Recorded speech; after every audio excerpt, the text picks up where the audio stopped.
तर नमस्कार गवालदारो. आज मी सकाळी सकाळी कुडाळ स्टेशनला सोडू केले आपल्या रोहितला, कारण का तो जाय होतो आज गणपती सुट्टी संपून मुंबई. तर मित्रांनो, आजचा व्हिडिओ गणपती विसर्जनाच्या एक दिवसानंतरचा, कारण का मध्ये खूप भजना वगैरे होती, त्यामुळे व्हिडिओ एडिट करू टाइम नाही म्हणून ते सगळे स्किप केलंय. मग ट्रेन दिली आणि रोहित आणि सचिन लागले आपला सामान सगळं अरेंज करू. रोहित आणि सचिनला बाय करून मी इले सरळ देवळाकडे, कारण का देवळाकडे आज होतो म्हाळ आणि सगळे गाववाले म्हाळ म्हटल्यानंतर झाडून इल्ले जेव.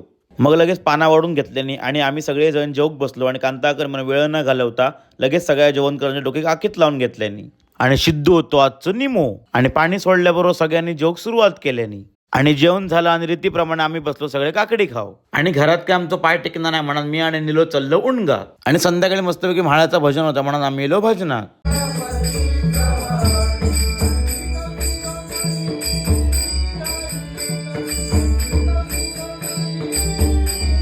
आणि आमचं सिद्धेश तर रुपवलीचं टाळ वाजवताना झोपे किल्लो आणि भजनानंतर काकीन मस्तपैकी बटाटे वडे केले आणि वड्यांवरती सगळ्यांनी व्यवस्थित ताव मारले आणि कॅमेरा समोर येल्याबरोबर शुभंकर दादांना वडे खाऊचे बंदच केले आणि भजनानंतर गजाली हे होऊकच होय असं म्हणत आम्ही सगळे गजाली करू बसलो. तर मित्रांनो, असं होतो आजचा आपला दिवस. आता पण भेटूया नेक्स्ट ब्लॉग मध्ये. सो देवा काळजी.